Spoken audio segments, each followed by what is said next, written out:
आणि छत्रपतींच्या जयघोषाने आपल्याला प्रेरणा मिळते, लढण्याचं बळ मिळतं. कोणतेही संकट आलं तरी पाय रोवून उभं राहण्याची ताकद मिळते. प्रत्येक आनंदाच्या क्षणी याच जयघोष आपल्या मुखी असतो. छत्रपती शिवाजी महाराजांनी हिंदवी स्वराज्याची स्थापना केली आणि रयतेचं राज्य स्थापन केलं. स्वराज्याबद्दलची तळमळ, निष्ठा, पराक्रम, निष्कल उपमुख्यमंत्री आदरणीय म्हणून जगभरात शिवरायांची कीर्ती पसरली.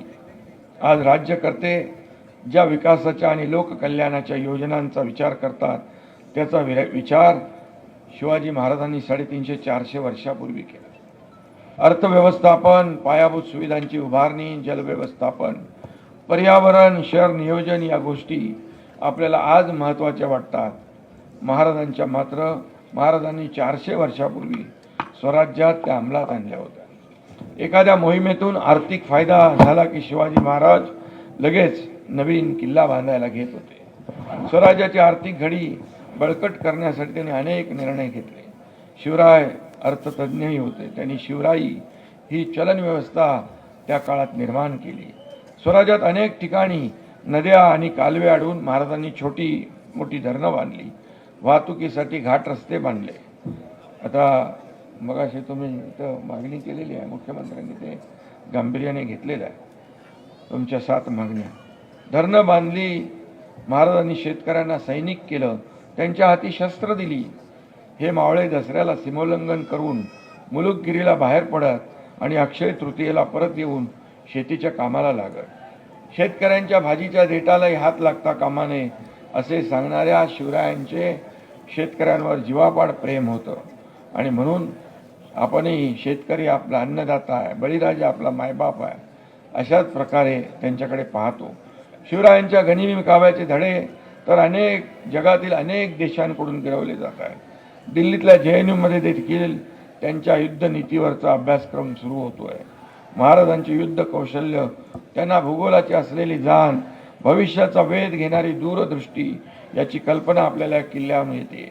शिवरायांच्या 11 किल्ल्यांचा युनेस्कोच्या जागतिक वारसा स्थळांच्या यादीमध्ये मराठा लष्करी लँडस्केप्स म्हणून समावेश केला. आमचे मंत्री जाऊन आले तिकडे, याचाही आम्हाला अभिमान आहे. या गडकिल्ल्याच्या संवर्धनासाठी पर्यटन सर्किट आपण तयार करतोय. हिंदुहृदय सम्राट शिवसेना प्रमुख बाळासाहेब ठाकरेंच्या जन्मशताब्दी निमित्त या आपल्या गडकोट किल्ल्यांच्या स्वच्छतेची आणि संवर्धनाची मोहीम देखील आपण हाती घेतोय. परस्त्रीला आई सन्मान मानणारे शिवाजी महाराज हे प्रजादक्ष राजे होते. महायुती सरकार देखील लाडकी बहिणीसारख्या अनेक योजना या ठिकाणी सुरू केल्या, यापुढेही सुरू राहतील. आणि लाडक्या बहिणींना आत्मनिर्भर करून आत्मसन्मान देखील मिळवून आपलं महायुती सरकार देत आहे.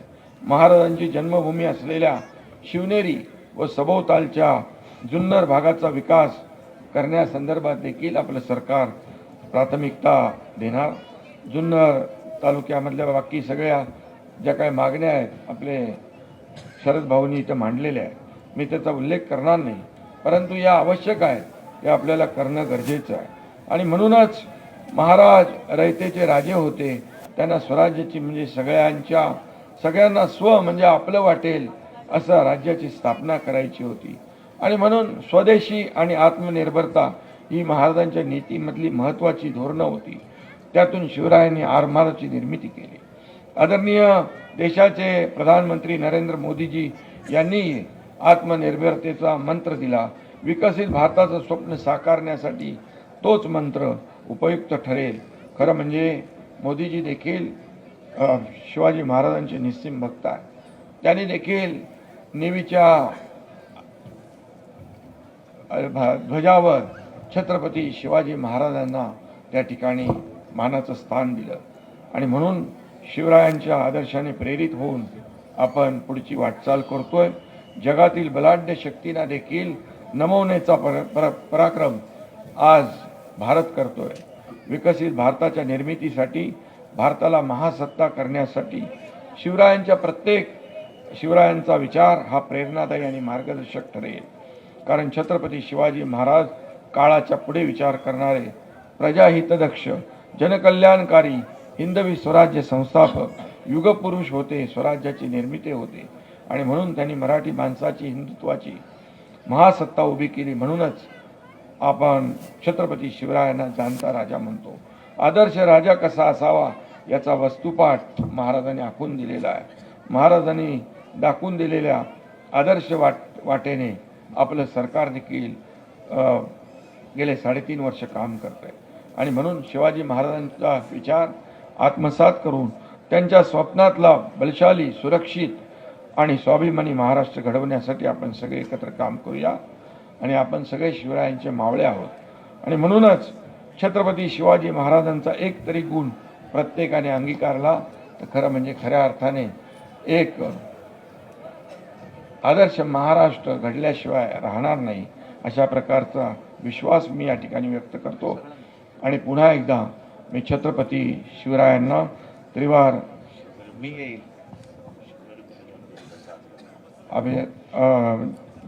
त्यांना विनम्र अभिवादन करतो.